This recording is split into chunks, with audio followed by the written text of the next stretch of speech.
where you see the passing of time. The crowds in St. Peter's Square are praying like mad for the Pope's light. Where moments refuse to die. This is a momentous hour in world history. This is the invasion of Hitler's Europe. And where victory lives on. Plenty of girls are being kissed by plenty of boys they don't know, and they do not care. You can love it, hate it, embrace it, or turn away. Lenin was shot to death late last night outside his apartment building. But it is a past we all share. Come on out here and give me a salute. Big Navy salute. This is where yesterday has a home, where we wonder what it was like back then. Go forward, knights, in safety. And not too long ago. His spirit must live on. It's where history has its place and where the past comes alive. The History Channel.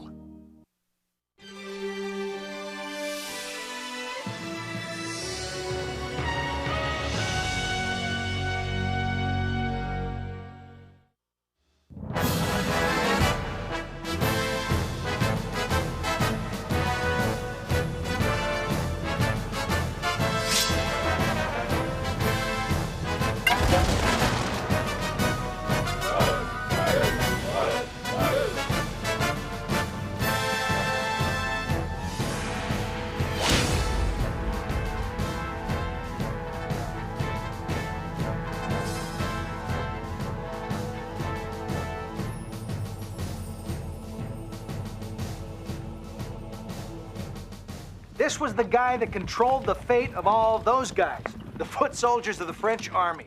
His followers bowed to him as a god. His enemies mocked him as the little Corsican. And he had the audacity to crown himself not king, but emperor. You go, guy. But everyone agreed Napoleon made things happen. He turned the young men of Europe into pieces on a chessboard and came this close to world conquest. Stand up! Right ready! Right ready! Present! The Napoleonic Wars lasted nearly 20 years, and everybody got into the act. From 1797 until 1814, Napoleon and his army marched from one end of Europe to another, always eager to pick a fight.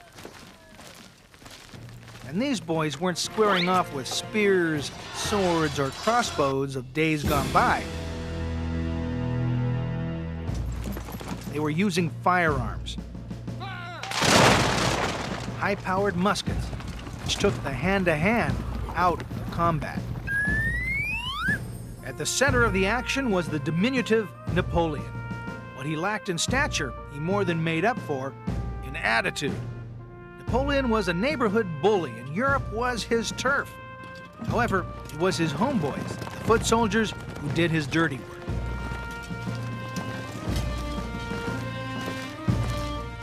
Time and again, Napoleon's men attacked anyone whose country was ripe for plucking. Britain, Spain, Prussia, Russia. You get the idea. Finally, everybody else in Europe had had enough of this pesky little emperor and decided to gang up against him. Whether they battled for or against him, infantry of the day came to be known as Napoleonic foot soldiers. No matter who they fought for, these men shared a lot in common. For one thing, they were all decked out in fashions reminiscent of the Beatles' Sgt. Pepper phase. For another, they were determined to make their brief, miserable lives as comfortable as possible. I'll have some of that bread, Corporal. Food, drink, and an escape from battle were always high on the list. These men faced life and death with a fatalism hard for us modern folk to fathom. This was a time when few lived past 40. When the adage, eat, drink, and be merry because tomorrow we die, was all too true. Life in general at this period of history was pretty brutal. People didn't survive very long. There were a lot of diseases and other things that took the life of people well before the age of 40. And so there was a fatalism about anything that you did. And going into the Army was just one more way to experience life before you inevitably died. Pretty depressing stuff. But then, no one ever said that war was pretty. So how did Napoleon and his fellow leaders go about filling their ranks? Just where did these lambs to the slaughter come from? Well, in 1800, soldiering, with the exception of officers, was a decidedly dishonorable profession. In England, the infantry was so despised that the recruiters gladly plundered the depths of society, the slime at the bottom of the puddle. Generally, it was someone who was virtually in the street starving, had been forced into the army because of being a criminal, or had been tricked into the army by a recruiting sergeant. Recruiters used all their wiles to attract potential customers, displaying the dashing uniforms, playing up the romance of service in the army. Hey boy, come here, I'd like to talk to you about it. And I think ignorance was a prerequisite as well. Sergeants traveled the countryside imploring locals to escape their lives of poverty and despair. Hear ye! Tired of your poor, pathetic life? Is your master too severe? How about your wife? Forget about them! This is your opportunity of a lifetime. A chance to see the world and get rich. Rich! Rich! Be all that you can be. Join the British Army today! Not responsible for death, mutilation, or missing body parts. In the British Army, many outcasts found their first, last, and only home. The regiment became their family, officers their parents. Tens of thousands of backward illiterates became the army that would topple Napoleon. The Brits took great pride in their newfound mission and their fancy duds. The typical British foot soldier cut a striking figure in his red service jacket and gray linen pants. His French counterpart was an equally dashing fellow, clad in a blue jacket with white trousers. Both carried flintlock muskets, imposing 17-inch bayonets and swords. And both believed full well that when heading off to kill or be killed, you should always look your best.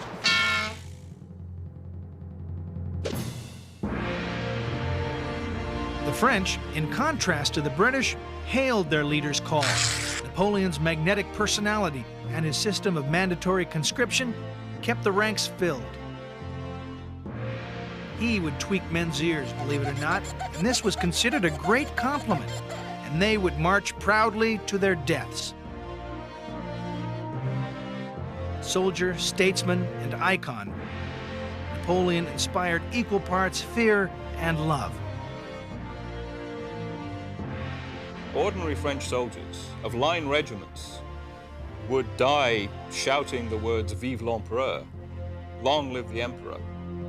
They felt a great pride in being French, in being able to give their lives for Greater France and the Empire, but more particularly for the Emperor in person. Frenchmen fought for their emperor and for themselves. For the first time in history, foot soldiers could rise through the ranks on merit. Bravery was rewarded, and sucking up was an art form. This was a career with real opportunity for advancement, if you could stay alive. It was said during the period of the Empire that every drummer boy carried a marshal's baton in his knapsack. Actually, this was true in at least one case. Marshal Victor had been a drummer boy during the Revolution and rose to the rank of marshal.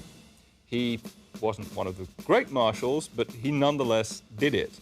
And it was great propaganda. From London to Moscow, ordinary recruits were soldiers for life. British enlistment was for 21 years. It was a regular sight to see wildly weeping women embracing their brave young men as they headed off into the unknown as new recruits. Now, the soldier boys loved all the feminine attention, which was a good thing, since most of them would die without ever seeing their childhood sweethearts again. The Russians, being realists, celebrated the soon-to-be dear departed with a blowout wake. They would give him a party when he was ready to leave because his family and everybody around there knew that this guy is not coming back. They were never going to see him again. This was the equivalent of giving him like a funeral wake. A soldier's days were numbered, but they were also filled with adventures. Instead of passing a lifetime baling hay and shoveling horse manure, he could travel the continent guzzling wine in Rome or sipping hot cocoa in Moscow. Some of Napoleon's men even got to gaze up at the Egyptian pyramids.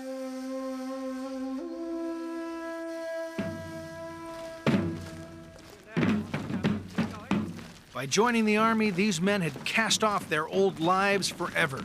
Transformed as if by magic, soldiers across Europe shared a belief that the uniform they wore somehow made them special. Before, if they assaulted or murdered, they'd be thrown in jail. Now, they could go berserk and be called heroes. C'est la vie.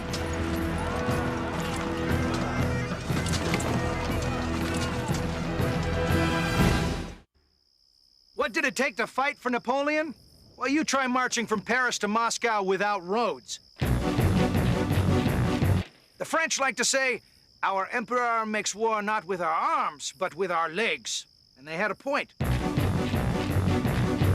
These were boys who would have made the Energizer Bunny look like a lightweight.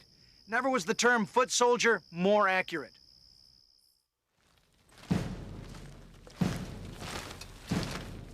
At the height of his power, Napoleon's influence spread over more of Europe than either the Caesars or Charlemagne. He envisioned a unified continent under one man's leadership, his own. And the men carrying out his lofty dreams, his trusty foot soldiers. Napoleon was notorious for pushing his men to the breaking point and beyond. Forced marches of 20 miles a day were common. And in a crunch, armies might cover twice that distance and then be thrown into battle. They gave all they had and then dropped from utter exhaustion.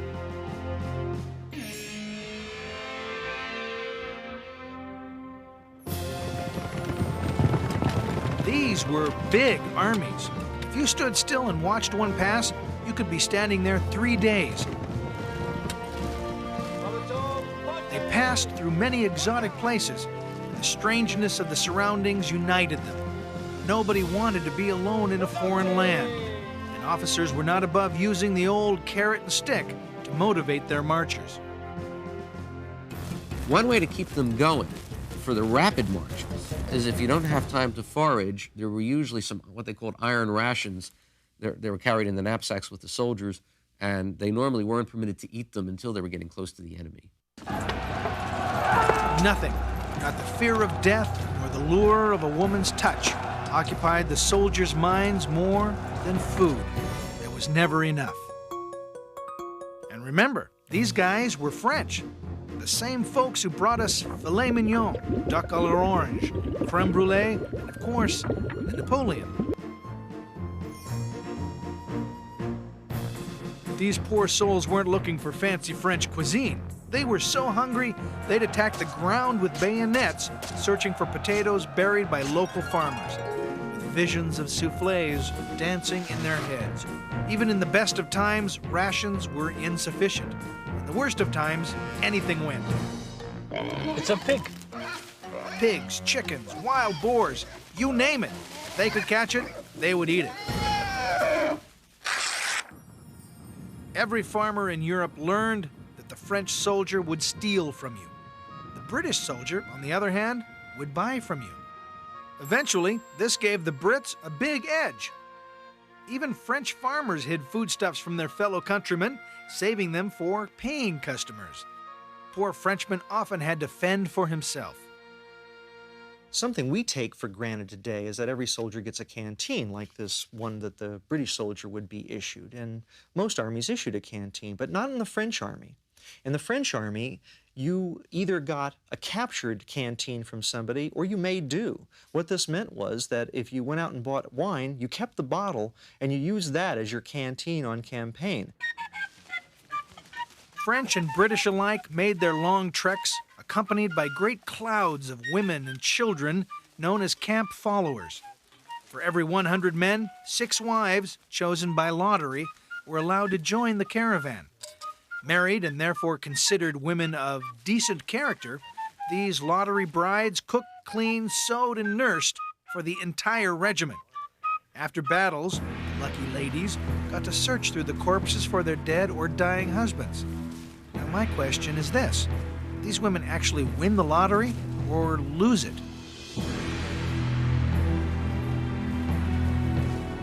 The war was extremely difficult on the women equally with the men because they could be killed, they could be injured, they often had no pay, they had to be supported by the men, and this meant that if a woman lost her husband while she was on campaign, she had to get married almost immediately.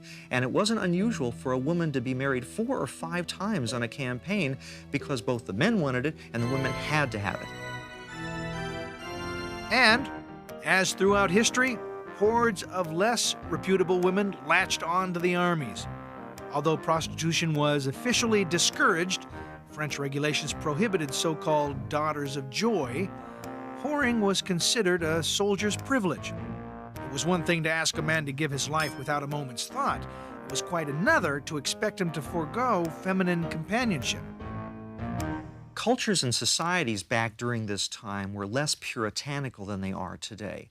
In other words, the idea of prostitutes and the men being able to use women while on campaign was not considered bad. In fact, it was even encouraged. They'd set up brothels sometimes just so that the men had access to this kind of activity. So last you're here to sell your wares? Only the best. Yet a third group of women also pursued the armies, so-called canteen girls. These folks were much more like sales clerk than prostitutes, peddling everything from old liquor to new clothes. Many showed remarkable courage, taking up guns or even cannons against the enemy. One plucky French girl risked her life for a general wounded behind British lines. So the canteen girl says, well, let's see if the British will shoot a woman. And she gets in her buggy and then starts driving between the lines, and nobody took a shot at her. The British let her in. She got and tended to the French general and took him back. On campaign, both men and women fantasized about women disguising themselves as men to secretly join the ranks. The men, of course, stirred at the prospect of a mysterious lass lurking close by, and women loved the idea of experiencing the passion of battle and the thrill of living amid hundreds of men. Or maybe they just grew tired of cooking and cleaning. It all sounds very romantic, of course, but what you have to remember is that these women could pass inspection looking like a man. So, you know, this is perhaps not quite as glamorous as first appears.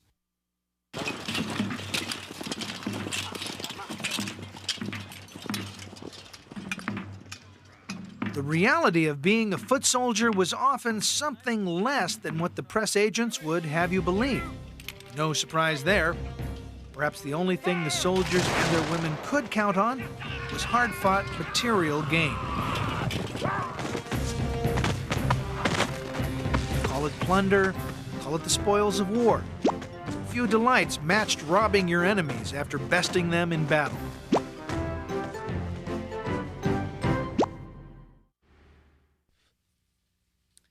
Pretty spiffy, huh?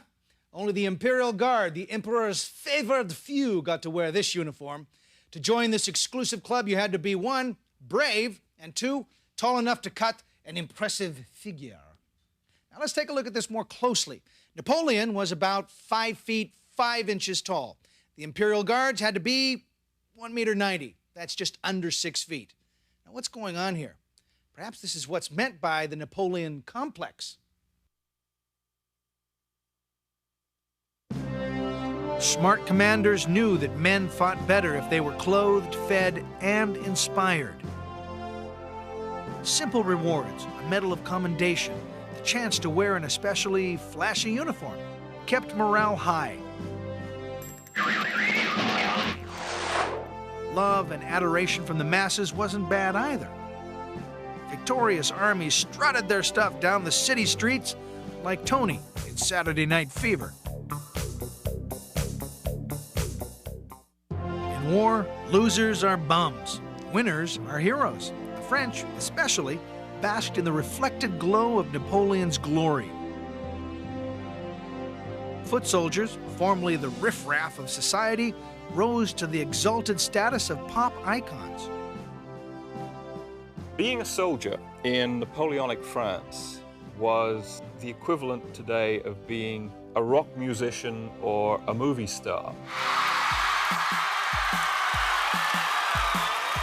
The people who were lauded, the people who were most admired by the population in general, and certainly by the women, were the soldiers. Attracting women was why many men signed up in the first place. The gentler sex went wild for those snazzy uniforms and the courageous boys inside them. At home and abroad, soldiers confronted the advances of amorous admirers. One young man, a rifleman named John Harris, fell for a very handsome, dark-eyed Spanish girl while on campaign in Lisbon. She beseeched him to desert his colors to marry her. She tried very hard, and her charms were very tempting, but ultimately Rifleman Harris had to say no and stuck with his unit. But it shows the kind of way that the men could be attracted to women, maybe even fall in love with them, which he admitted he did, but there was another girl in the next town.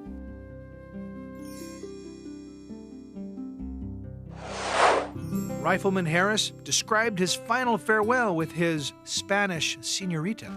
As our bugles struck up, she waved her handkerchief. I returned the salute, and in half an hour, had forgotten all about her. So much for a soldier's love. Being a soldier also meant sharing common bonds with other soldiers across Europe, such as heavy drinking. In 1807, French and Russian troops went arm in arm to the signing of a peace treaty, and then, arm in arm, drank themselves silly until dawn. For most of the Napoleonic Wars, they recognized the other guy not as a hated enemy, but a fellow professional doing his job. When the men weren't actually fighting a battle, they saw little point to shoot at each other. Soldiers on both sides would often establish a live and let live approach to combat. There was a case where the Duke of Wellington himself was coming up close to the lines, and someone from the French side took a shot at the Duke of Wellington. The French sergeant ran up to the Frenchman who'd fired at the Duke of Wellington and started beating him up, and then called back to Wellington. "I'm sorry, monsieur," he said. "He's a new one. He doesn't know the rules around here." The rules also applied to building and maintaining morale. Music often served that purpose. On the march and in combat, patriotic tunes boosted spirits, inspiring men to give their all. In one battle, Napoleon applied the principle of overwhelming force of musicians. They had assembled a mass group of bands from all the different regiments. 200 bands that gathered together that were going to play as the Guard went into the last attack against the tired, exhausted Prussians who were just on the ropes. And as the advance started, these 200 bands began to play, and the effect on the French was so tremendous that it just helped them surge through and break the Prussian line and win the battle. Like an advertising wizard on Madison Avenue, Napoleon told his men what they wanted and then gave it to them. He began the practice of awarding common soldiers medals for bravery, lots of medals. He staged seemingly impromptu ceremonies, taking a ribbon off his own chest to pin it on a courageous soul, anointing him Baron of the Empire.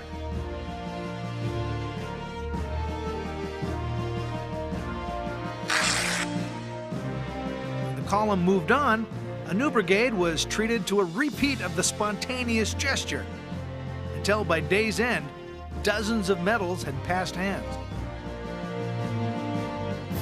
When an officer commented that the medals were merely baubles, Napoleon replied, "It is through such baubles that men are led." He pushed every button, from a childish desire for recognition to a mature yearning for honor. During one battle, he chastened a beaten regiment for leaving behind the body of their dead colonel. And Napoleon said to them, do you realize that you've dishonored yourselves by doing that? That a good regiment is always around their colonel, whether he is alive or dead. And the soldiers said, you're right. We're dishonored. We're going to recapture the body of our colonel. Vive l'Empereur. Off they go. They charge in, and they take the town.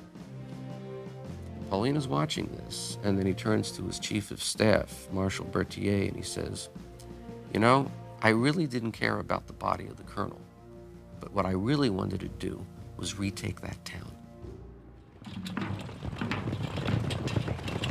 Inspired by their leader, gullible Frenchmen figured it was a win-win kind of situation. Either they achieved a thrilling victory,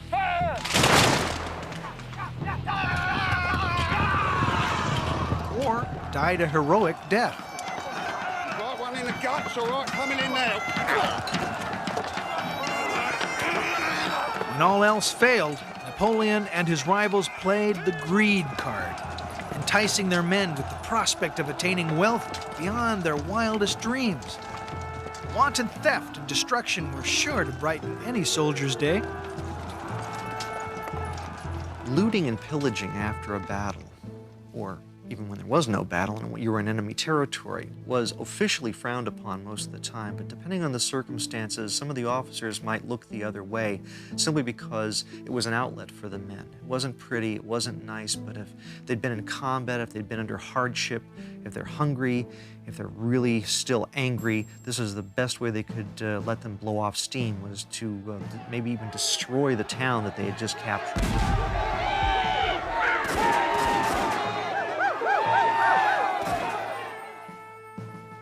As they had for centuries, the soldiers delighted in pillaging.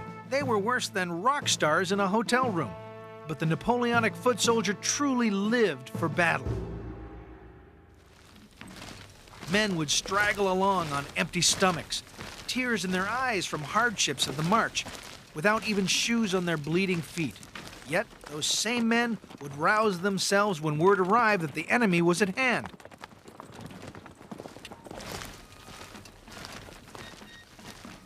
These men were professionals who, despite the protests of their bruised and battered bodies, knew they had a job to do.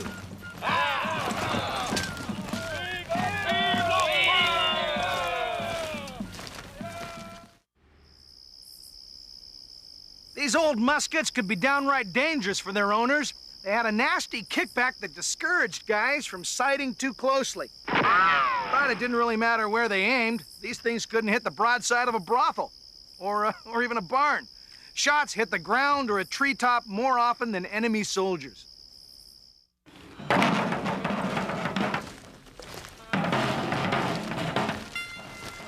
Foot soldiers approached battle with mixed feelings. They yearned for the thrill of their lives, lives that unfortunately might end at any moment.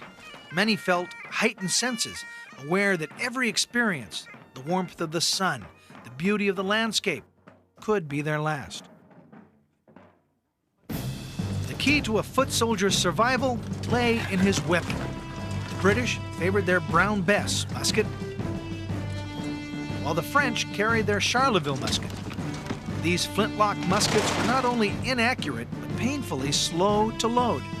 The flintlock was over 150 years old by 1800, and a soldier still had to pour powder and a lead ball down the barrel before he could aim and fire. Remember, this was happening while the enemy was charging at you. There was no magazine to slap into place. These bad boys fired at a rate of once every 20 seconds at best.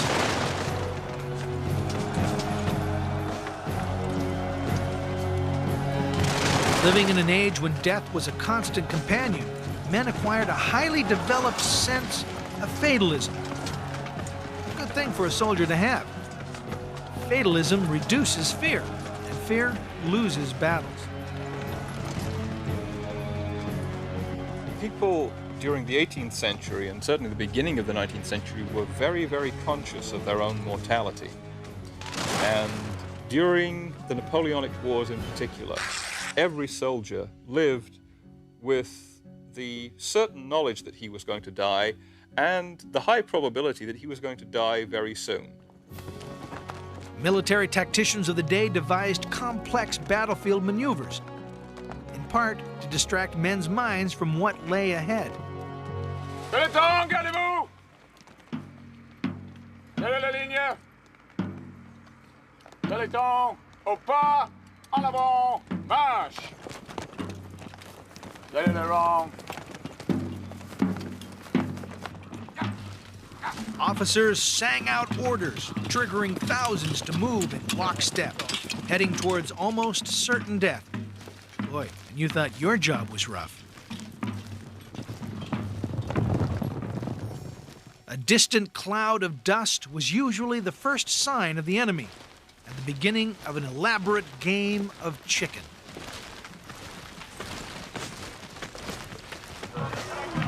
Long formations marched towards each other. Uniforms pressed and polished. Bayonets glittering in the sun. The more imposing your guys looked, the greater the chance of intimidating the enemy.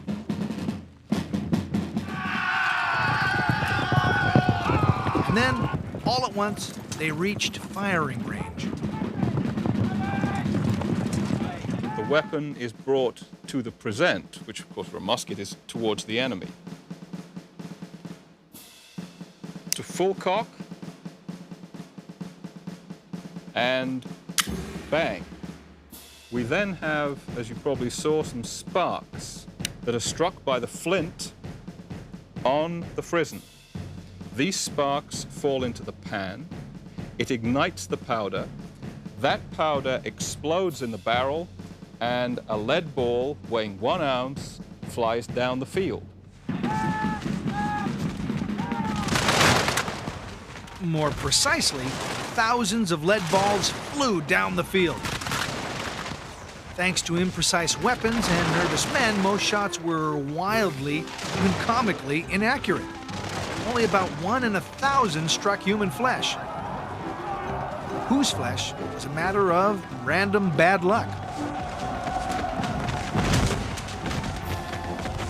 Because the muskets would often foul or not fire, you'd have men not able to use their muskets properly, and they wouldn't even know it because of the noise and the confusion. Occasionally, they would become so confused that they would actually shoot from the rear rank somebody in the front rank. Although, someone did speculate once that a very unpopular sergeant might have to watch his back in a line because it might not have been an accident. After just a few rounds, the muskets became too hot to handle, forcing the men to improvise. There were some unusual measures taken under battlefield conditions when this happened, and there's at least one known case of French troops during the Battle of Marengo urinating down their barrels to cool them off. That technique also ensured that no one asked to borrow your gun. To avoid enemy fire, men took to sliding their heads beneath their shoulders, a practice described by a newly coined word, ducking. Even amid the confusion and fear, foot soldiers stuck together as one fighting machine. They knew that their best hope for survival lay in playing follow the leader. You would fire as per orders. You would not think about it. You would do it as an automaton. You would have drilled and drilled and drilled. Because one thing you couldn't do was be a lone wolf in a Napoleonic battle. The standard strategy called for softening up an enemy with bullets and cannonballs and then making a decisive charge. Attackers advanced shoulder to shoulder, just 22 inches allotted for each man in the line. Horses, with more common sense than men, refused to ride into tight lines of bayonets.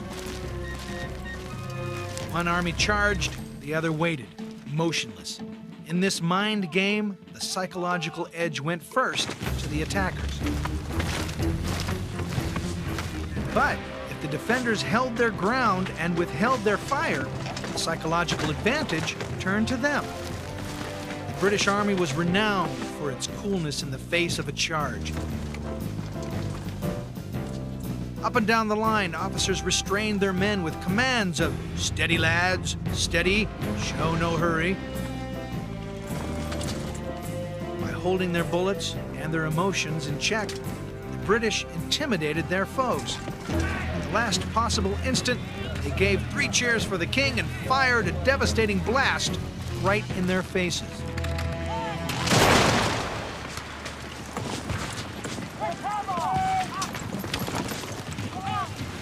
The enemy in disarray, British troops lowered bayonets and commenced their charge.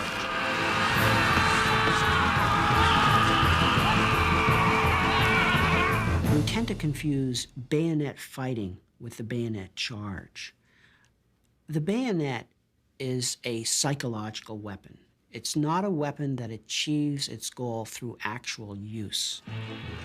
One of the scariest, most horrific experiences a soldier could endure was during the last moments, the last few seconds of an enemy bayonet charge.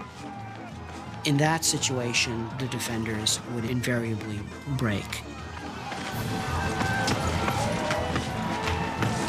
The Hollywood cliché of bayonets clashing is a fiction. Bayonet wounds were rare and seen only in the backs of fleeing soldiers. As for the wounded, probably no movie has ever shown just how gruesome things could get. One of the few ways they had to treat wounds was through amputation. They knew about infection, they didn't know how to stop it, and so therefore they would amputate a limb. And because they didn't have anesthetics or a way to numb the area, they would saw it off with the man awake and being held down by his comrades or orderlies. And the limbs would just pile up by the tables. And this sort of thing went on in field hospitals almost after every battle. It was a horrible, horrible situation. Those who fell in battle generally surrendered their dignity along with their lives. Not only other camp followers, but all the poor people, etc., in the area would come over and literally strip the dead bodies of everything. They take the clothes, the works. Surrounded by violent death, the soldiers took pleasure in gallows humor. Even at the bloodiest of times, perhaps especially at the bloodiest of times, they grabbed any chance for laughter. Right at the end of a battle, when the field is strewn with dead and wounded and men groaning and screaming, a British officer rode by this one line of men yelling, "A guinea for my wig." He had apparently lost his wig, and he wanted them to go looking for it for him. And of course, the men found this enormously amusing and started repeating it up and down the line. And here they are in the middle of this carnage with something that you would think would be appalling, but they found it very humorous. By 1812, roughly 1 million men had died for Napoleon. His veterans had experienced 15 years of the thrills and terrors of their unique profession. But nothing could prepare them for the determination of the Russian soldier or the cruelty of the Russian winter.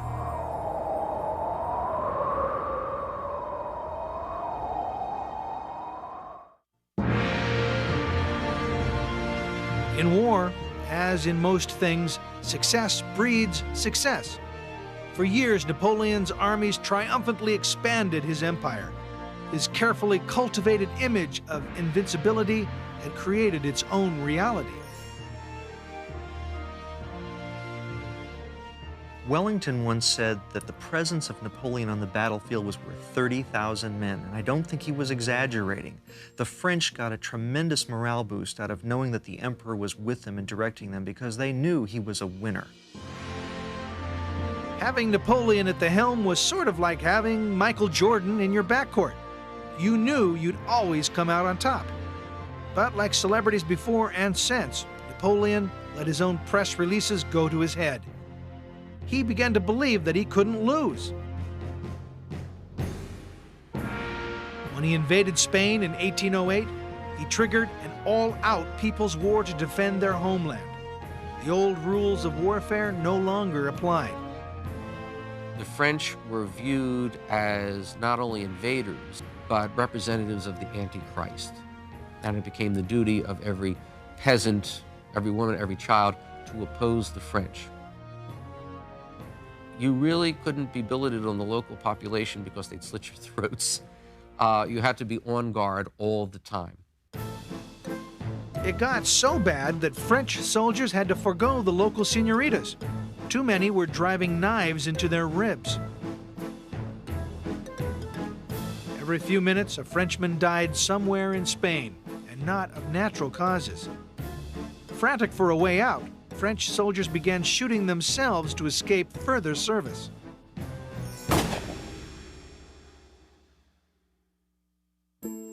The French have always been wedded to the idea of la gloire, as they call it, the idea of glory in battle. Napoleon himself described the French army as being more than men in victory.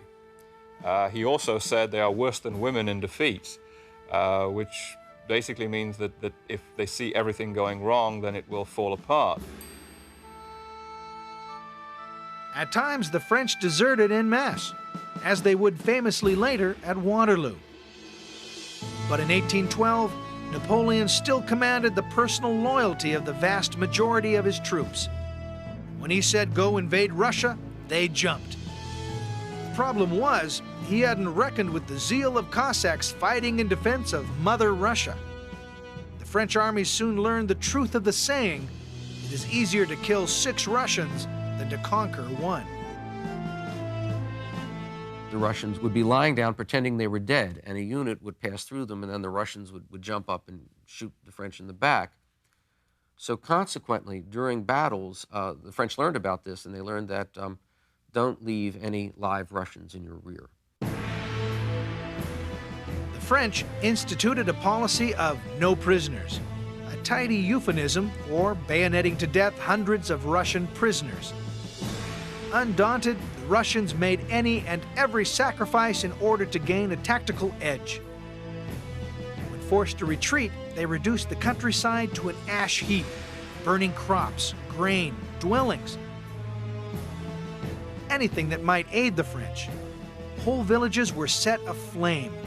Finally, they shocked the world by destroying their own largest city, rather than have it fall to Napoleon. The burning of Moscow really ushered in a new type of warfare. This is the first time that the people who controlled the town, it was their territory, decided to evacuate the people and destroy it so it could not be used by the enemy and therefore deny him an important base for supplies and for shelter.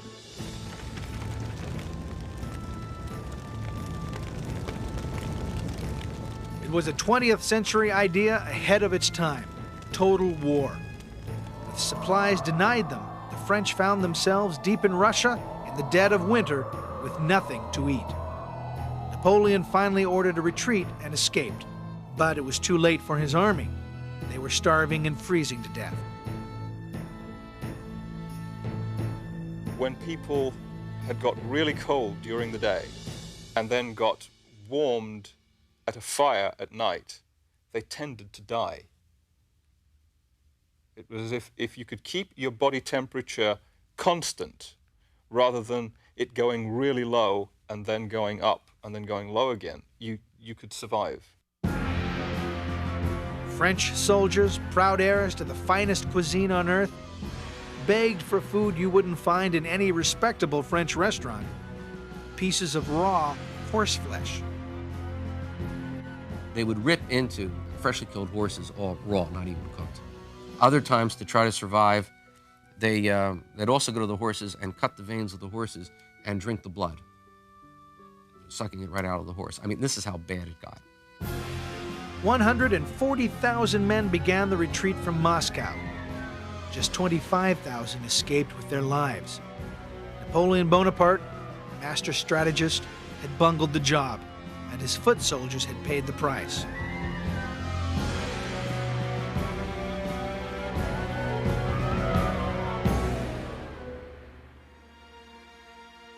The retreat from Moscow broke the spirit of the French army. But not until 3 years later, at Waterloo in 1815, would Napoleon suffer his final defeat, crushed by the English. For the common soldier of the British Army, Waterloo capped an astonishing transformation. They had started as the dregs of society, unknown and unwanted. They ended as honored warriors.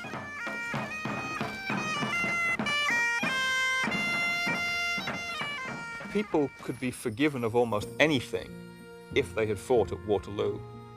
Sometimes ex-soldiers would get into trouble, but if they could show a Waterloo medal, they could usually be very, very leniently treated. In fact, there was a little doggerel poem in England at the time that went, "Have you been at Waterloo? I have been at Waterloo. 'Tis no matter what you do, if you've been at Waterloo."